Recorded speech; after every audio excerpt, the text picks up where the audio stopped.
नमस्कार जय जगन्नाथ। आज गल्पर आम शुणा पुओ खाई जहाँ लिखिं विभूति पट्टनायक।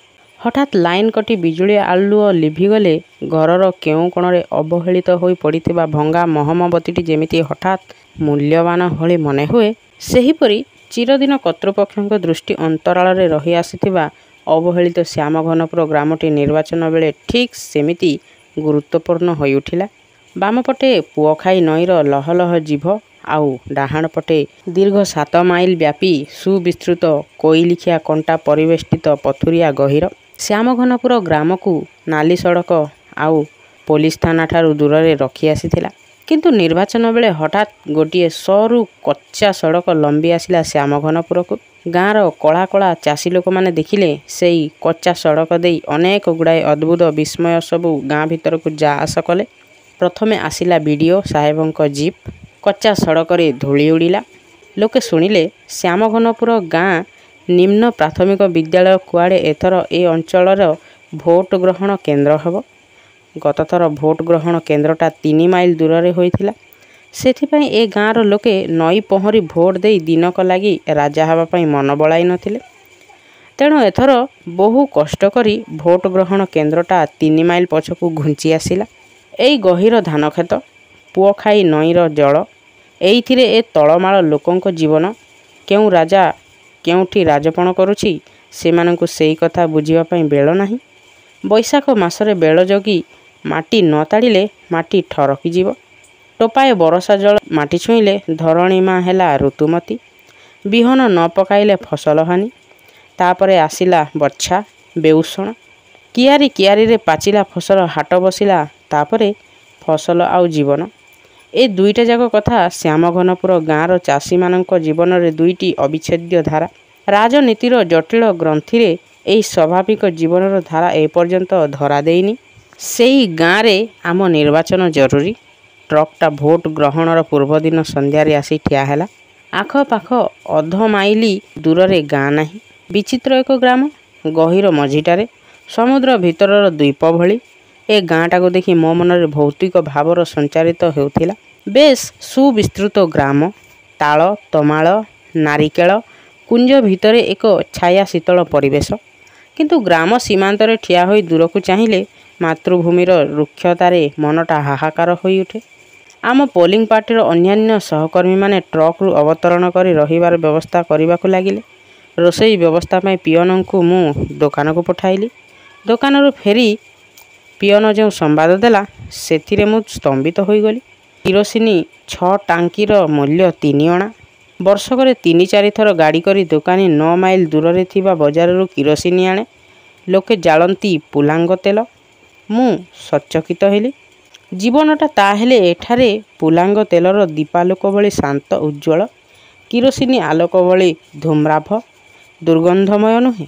ए शांत सरल जीवन भीतर को ताहेले निर्वाचन ए कोलाहल को डाकी आनिला किए। आर दिन खूब भोर उठी मु ब्याल्ट बाक्स भोट ग्रहण पाई सजाई रखिली। राति अधरू मु केतेटा जीप्र विकल चित्कार मध्य शुणिथिली। संभवतः राजनैतिक दलर लोक माने लोकंकु भारतर तृतीय साधारण निर्वाचन गुरुत्व संपर्क में चेतई देवाकू आसीथिले। दिन 2टा बेल पर्यंत भोट ग्रहण केन्द्र रे काऊ उड़ुथिले। मो पोलिंग पार्टीर अन्यान्य कर्मचारी माने बहु समय अपेक्षा कलापरे गभीर क्लांति रे घुमाइबाकू आरंभ करथिले। एही समय रे केतोटी शगड़ गाड़ी आसीबार शब्द शुणागला। तापरे किछि लोक आसी भोट ग्रहण केन्द्र प्रवेश कले। निष्प्राण मृतदेह जेपरी हठात जी उठिला। 11 जन लोक भोट देला परे जो द्वादश लोक जनक भोट देले से जने वयस्क वृद्ध। आखि को दिशु नाही बोली से अनुन्वय कले। नियम अनुसार से जो चिन्ह रे मोहर देबे बोली कहिले मु से चिन्ह रे मोहर देई भोट कागजटी ब्याल्ट बाक्स भितर पकाई देली। देखिली वृद्ध जनक भोट ग्रहण कक्ष भितर बाहरी जावाकू राजी नुहंती। पियन जेते बुझाइले भी से किछि बुझिबाकू प्रस्तुत नुहंती। पाखकू डाकी मु वृद्धंकु पचारिली, भोट तो देई सारिलो, एथर जाओ। से मो कान रे चुप चुप कहिले, बाबू कहिथिले भोट देई सारिले टंका मिलिबो, टंका दियंतु। मु ए खरारे 3 माइल बाट खाली पादरे चाली चाली आसिली जे मो मन भितर एक नूतन अनुभूतिर स्वाद अनुभूत हैला। भोट देई सारिले टंका मिलिबो, सेथिपई वृद्ध एते परिश्रम करी आसिथिले। निज देशर भाग्य निजे नियंत्रण करबाकू नुहे। मु कहिली, देख तमे हेलो आजिक पई रजा, ଆସନ୍ତା 5 ବର୍ଷ ପାଇଁ ତମେ ଆଜି ତମର ସେବକ ସଭ୍ୟ ଆଉ ମନ୍ତ୍ରୀ ବାଛିବ ଏଇ ଭୋଟର ଜରିଆରେ। ନିଜର ଚାକର ବାଛିଲା ବେଳେ ଚାକରଠୁ ଯଦି ମୁନିବ ଟଙ୍କା ଲାଞ୍ଚ ନିଏ ତେବେ ସଚ୍ଚା ଚାକରଟିଏ ତାକୁ ମିଳିବ ତ? ବୃଦ୍ଧ ମୋ ମୁହଁକୁ ଜଳଜଳ କରି ଚାହିଁଲେ। ଇଷତ୍ ହଳଦିଆ ସେତାଳିଆ ଆଖି ଡୋଳାରେ ପରଳର ଗାର। ଉଦୁଉଦିଆ ଖରାବେଳର ଝାଞ୍ଜି ପବନ ବୃଦ୍ଧଙ୍କ ଶିଥିଳ ଚମଡ଼ା ଉପରେ କ୍ଳାନ୍ତିର ସ୍ୱାକ୍ଷର ଆଙ୍କିଛି। ମୋ କଥା ସେ ହୁଏତ ବୁଝିବାକୁ ଚେଷ୍ଟା କଲେ ନାହିଁ। ଟଙ୍କା ନ ମିଳିବାର ହତାଶା ଯୋଗୁଁ ଦୃଷ୍ଟି ତାଙ୍କର ଭାରି ଭାରି ହୋଇ ଉଠିଥିଲା। ସେ ହୁଏତ ମନେ ମନେ ଭାବୁଥିବେ ସମସ୍ତେ ଠକ, ସମସ୍ତେ ସ୍ୱାର୍ଥପର। ପୋଲିଂ ଧୀରେ ସୁସ୍ଥେ ଚାଲିଥିଲା। ହଠାତ୍ ଗାଁ ମଝିରେ ତୁମୁଳ ପାଟିତୁଣ୍ଡ ଶୁଣାଗଲା। ସେଇ ପାଟିତୁଣ୍ଡ ହୋ ହଲ୍ଲାର ଶବ୍ଦ ଅଜାଡ଼ି ହୋଇ ପଡ଼ିଲା ଆମର କାନ ପାଖରେ। 100 ଗଜ ମଧ୍ୟରେ କେହି ଗଣ୍ଡଗୋଳ କରୁଛି କି ନାହିଁ ଜାଣିବା ପାଇଁ କନେଷ୍ଟବଲକୁ ମୁଁ ଦେଖିବାକୁ ପଠାଇଲି। କନେଷ୍ଟବଲ ଜଣକ ଫେରିଆସି କହିଲା, ନାଇଁ ଆଜ୍ଞା, ଗାଁ ମଝିରେ ଶ୍ୟାମଘନପୁର ଗାଁ ଲୋକଙ୍କ ମଧ୍ୟରେ କଳିଗୋଳ ଲାଗିଛି। ଏଇ ଭୋଟ ଦିଆନିଆ ନେଇ କ'ଣ ଗଣ୍ଡଗୋଳ? କିଛି ବିଚିତ୍ର ଘଟଣା ନୁହେଁ। ବିଶେଷ କିଛି ଭାବିବାର କଥା ନଥିଲା ଏଥିରେ। ତଥାପି ମନଟା କାହିଁକି ଖରାପ ହୋଇଗଲା। କାଲିର କଲ୍ୟାଣୀ ସନ୍ଧ୍ୟାରେ ଯେଉଁ ଗାଁଟି ପାହାନ୍ତାର ସ୍ୱପ୍ନ ଭଳି ମୋତେ ମଧୁର ମନେ ହେଉଥିଲା, ଏ ଗଣ୍ଡଗୋଳ ପରେ ସେ ଗାଁ ମୋତେ କାହିଁକି ତିକ୍ତ ଧୂସର ମନେ ହେଲା। ଭୋଟ ଦେବାକୁ ଭୋଟର ଆଉ କେହି ନଥିଲେ। ଧୂସର ଅପରାହ୍ନର ଛାୟା କ୍ରମେ କ୍ରମେ ଦୀର୍ଘରୁ ଦୀର୍ଘତର ହେଉଥିଲା। ଏହି ସମୟରେ ଭୋଟ ଦେବା ପାଇଁ ଜଣେ ବୃଦ୍ଧ ଆସି ପହଞ୍ଚିଲେ। ଆଖିରେ ତାଙ୍କର ଧାର ଧାର ଲୁହ। ମୁଁ ପଚାରିଲି, ଆପଣ କାନ୍ଦୁଛନ୍ତି? ସେ ରୁଦ୍ଧ କଣ୍ଠରେ ଅସ୍ପଷ୍ଟ ଭାବରେ କହିଲେ, ଆଜି ମୋର କାନ୍ଦିବାର ଦିନ। ମୁଁ ଆଶ୍ଚର୍ଯ୍ୟ ହୋଇ କାରଣ ଜିଜ୍ଞାସା କଲି। ଉତ୍ତର ତାଙ୍କର ଦୀର୍ଘ ଆଉ ବିସ୍ମୟକର। ତାଙ୍କର ଉତ୍ତର ଭିତରେ ଥିଲା ଶ୍ୟାମଘନପୁର ଗ୍ରାମର ଅଶ୍ରୁଳ ରୋମାଞ୍ଚକର ଇତିହାସ। ସେ ହେଲା 20 ବର୍ଷ ତଳର କଥା। ଆଜି ଯେଉଁଠି ଶ୍ୟାମଘନପୁର ଗାଁର ଛଇଳ ଛବିଳ ଶୋଭା ହସି ଉଠୁଛି, 20 ବର୍ଷ ତଳେ ଥିଲା ତାହା ଶ୍ୟାମଳ ଘାସର ପ୍ରାନ୍ତର। ଶ୍ୟାମଘନପୁର ଗାଁର ଯେଉଁ ଲୋକେ ଆଜି ବସତି ସ୍ଥାପନ କରିଛନ୍ତି, ସେମାନେ ଥିଲେ 8 ମାଇଲ ଦୂର ନାଗଅଇରି ଗାଁର ଗୋଟିଏ ଅଂଶ। 1942 ଅଗଷ୍ଟ ଆନ୍ଦୋଳନ ବେଳେ ସହରର 2 ଜଣ ରାଜଦ୍ରୋହୀ ବିପ୍ଳବୀ ଗାନ୍ଧୀ ଲୋକେ ଆସିଥିଲେ ନାଗଅଇରି ଗାଁକୁ ଆଶ୍ରୟ ଭିକ୍ଷା କରି ଆତ୍ମଗୋପନ କରିବାକୁ। ନାଗଅଇରି ଗାଁର ଏହି ଚାଷୀ ଲୋକମାନେ ଗାନ୍ଧୀଙ୍କ ନାମ ଶୁଣି ଲୁଚାଇ ରଖିଥିଲେ ସେମାନଙ୍କୁ ନିଜ ଘରେ। ସେଥିପାଇଁ ଗାଁର ଅନ୍ୟ ଲୋକେ ଏଇ ଚାଷୀ ଲୋକଙ୍କୁ କହିଥିଲେ ଗାଁରୁ ବାଛନ୍ଦ, ନିଆଁ ପାଣି ଅଟକ, ଧୋବା ଭଣ୍ଡାରୀ ବନ୍ଦ। ଜିଅନ୍ତା ଲୋକଙ୍କ ଉପରେ ଏତେ ଦାଉ ସାଧିଲା ପରେ ଯଦି ଏ ଚାଷୀ ପରିବାର ଭିତରୁ କେହି ମରିଯାଉଥିଲା, ଶ୍ମଶାନରେ ପୋଡ଼ା ହେବାକୁ ସୁଦ୍ଧା ସେମାନଙ୍କୁ 5 ହାତ ସ୍ଥାନ ମିଳୁନଥିଲା। ଇଂରେଜ ଶାସନ ଅମଳ। ଗାନ୍ଧୀ ଲୋକଙ୍କୁ ଲୁଚାଇ ରଖିବାର ଅପରାଧ କିଛି କଳ୍ପନା କଲାଭଳି ଘଟଣା ନୁହେଁ। ଗାଁ ଲୋକଙ୍କ ସାଙ୍ଗରେ ଏକାଠି ରହିବାର ସବୁ ଭରସା ଛାଡ଼ି ଶେଷରେ ସେଥିପାଇଁ ଶ୍ୟାମ ସ୍ୱାଇଁ ଆଉ ଘନପ୍ରଧାନ 2 ଘର ଉଠି ଆସିଥିଲେ ଏଇ ଘାସର ପଡ଼ିଆ ଉପରକୁ। ତାପରେ ଆସିଲେ ଆହୁରି କେତେକ ଚାଷୀ। ଶ୍ୟାମଳ ଘାସର ପଡ଼ିଆରେ ବସିଲା ଏକ ନୂତନ ଜନପଦ, ନୂତନ ଗ୍ରାମ। ଶ୍ୟାମ ସ୍ୱାଇଁ ଆଉ ଘନପ୍ରଧାନଙ୍କ ନାମା ଅନୁସାରେ ଗ୍ରାମର ନାମ ହେଲା ଶ୍ୟାମଘନପୁର। ଏଇ ଭିତରେ 20 ବର୍ଷ ବିତି ଯାଇଛି। ଇଂରେଜ ଯାଇ ଦେଶ ସ୍ୱାଧୀନ ହୋଇଛି। ଇଂରେଜମାନେ କିଏ କୁଆଡ଼େ ପଳାଇଲେଣି, କିନ୍ତୁ ଶ୍ୟାମଘନପୁର ଗାଁର ଚେହେରାରେ କିଛି ହେଲେ ପରିବର୍ତ୍ତନ ଘଟିନାହିଁ। ଏଠାରେ କିରୋସିନି ତେଲ 6 ଟାଙ୍କି 3 ଅଣା ସତ, କୁକୁଡ଼ା ଅଣ୍ଡାଟା କିନ୍ତୁ 4 ପଇସା। ପୁଅ ଖାଇ ନଈର ଲହ ଲହ ଜୀବକୁ ଡରି ସହରର ସଭ୍ୟତା ନଈ ଆରପଟେ ଅଟକି ରହିଛି। ମାଇଲ ମାଇଲ ବ୍ୟାପୀ କୋଇଲିଖିଆ ଗହୀରର ବିଭୀଷିକାକୁ ଡରି ରଜନୀର ମହାବଳ ହେଣ୍ଟାଳ ଖାଇ ଗହୀର ଆରପଟୁ ଫେରିଯାଇଛି। ଗାଁର ବର୍ଣ୍ଣନା ଏତିକିରେ ସମାପ୍ତ କରି ବୃଦ୍ଧ ପୁଣି କହି ଉଠିଲେ, କିନ୍ତୁ ଏଇ ଭୋଟ ଟ୍ରକରେ ଚଢ଼ି ଏଥରକ ସେ ରାଜନୀତିର ମହାବଳ ବାଘ ଗାଁ ଭିତରେ ପ୍ରବେଶ କରିଛି। ଯେଉଁ ନାଗଅଇରି ଗାଁ ଲୋକେ ଗାନ୍ଧୀ ଲୋକଙ୍କୁ ଆସରା ଦେଇଥିଲୁ ବୋଲି ଆମକୁ ନିଆଁ ପାଣି ଅଟକ କରିଥିଲେ, ସେଇ ଗାଁର ଜଣେ ଲୋକ କୁଆଡ଼େ ଗାନ୍ଧୀଙ୍କ ଦଳରୁ ଭୋଟରେ ଠିଆ ହୋଇଛି। ସେଇ ଆମ ସାଇ ଟୋକାଙ୍କୁ ଜିପ୍ରେ ବୁଲାଇ ଟଙ୍କା କେତେଟା ହାତଗୁଞ୍ଜା ଦେଇ ଗାଁ ଭିତରେ କଳିକଜିଆ ଲଗାଇଛି। ଗାନ୍ଧୀ ଥିଲେ କ'ଣ ନାଗଅଇରି ଗାଁର ଗୋଟାଏ ଲୋକଙ୍କୁ ନିଜ ଦଳରୁ ଠିଆ କରାଇଥାନ୍ତେ ଆଜ୍ଞା? ବିଚିତ୍ର ଏ ପ୍ରଶ୍ନ।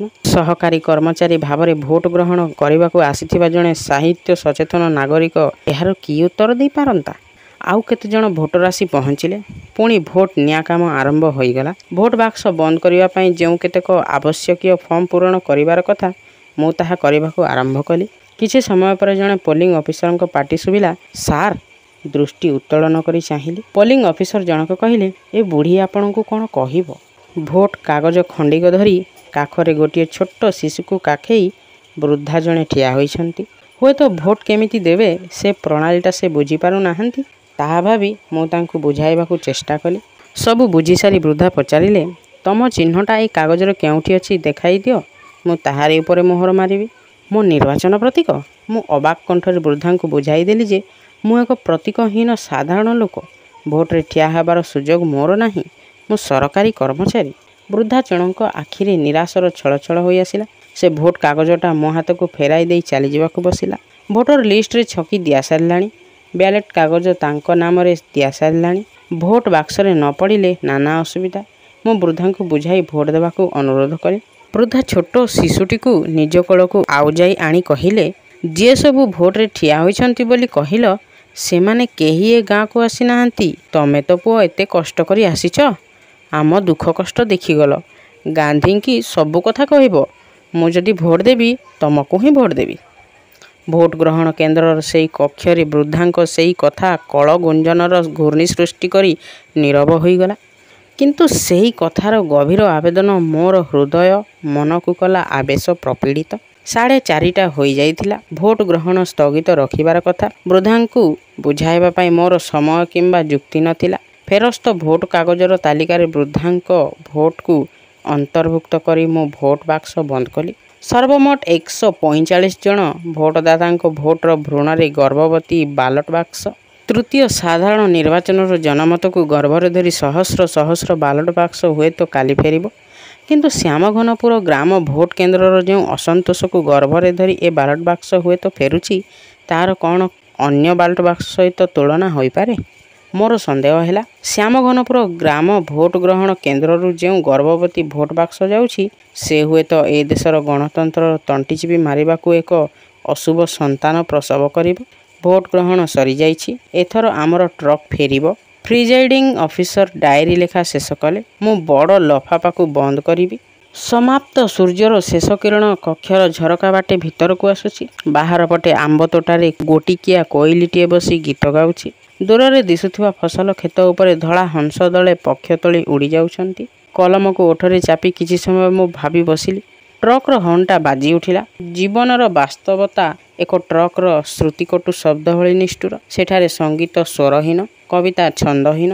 ଡାଏରୀ ଲେଖା ମୁଁ ଶେଷ କଲି। ଟ୍ରକ୍ରେ ଜିନିଷ ନଦା ସରିଛି। ବିଦାୟ ନେବାକୁ ଆସିଲେ ଶ୍ୟାମଘନପୁର ଗ୍ରାମର ଗ୍ରାମବାସୀ କେତେଜଣ। ସେମାନଙ୍କ ଭିତରେ ଅଛନ୍ତି ସେଇ ବୃଦ୍ଧ। ସେଇ ଶ୍ୟାମଘନପୁର ଇତିହାସ ମୋତେ କହୁଥିଲେ। ମୁଁ ସେମାନଙ୍କଠାରୁ ବିଦାୟ ଆଣିବାକୁ ଗଲି। ସେ ବୃଦ୍ଧ ଜଣକ କହିଲେ, ସରକାରଙ୍କୁ କହି ଆରଥର ଭୋଟ ଗ୍ରହଣ କେନ୍ଦ୍ରଟା ଏଠାରୁ ଘୁଞ୍ଚାଇ ନେବେ ଆଜ୍ଞା। ଏଥର ଏ ଭୋଟଟା ପୁଅଖାଇ ନଈକୁ ଆମ ଗାଁ ଭିତରକୁ ଡାକି ଆଣିଲା। କିଛି ବୁଝି ନ ପାରିଥିବା ଭଳି ନିର୍ବୋଧ ଦୃଷ୍ଟିରେ ମୁଁ ତାଙ୍କୁ ଚାହିଁଲି। ସେ କହିଲେ, ପୁଅଖାଇ ନଈଟା ଗାଁ ମଝିରେ ବହି ଗାଁଟାକୁ କେମିତି ଦୁଇ ଭାଗ କରିଦେଉଛି ଆପଣ ଦେଖିପାରୁନାହାନ୍ତି ଆଜ୍ଞା। ଗାଁରେ ଏଇ ଭୋଟ ନେଇ ଦି ଫାଙ୍କ। ଫଟା କାନ୍ଥରେ କ'ଣ କାଦୁଅ ନେସିଲେ ଚଳିବ? କଳା ମଚମଚ ହୋଇ ଆଉ କେତେଜଣ ତରୁଣ ଚାଷୀ ହାତରେ ଦାଟା ମଧ୍ୟ ଧରିଥିଲେ। ସେ କହିଲେ, ବର୍ଜୁ ଅଜା ଠିକ୍ କହିଛନ୍ତି ଆଜ୍ଞା।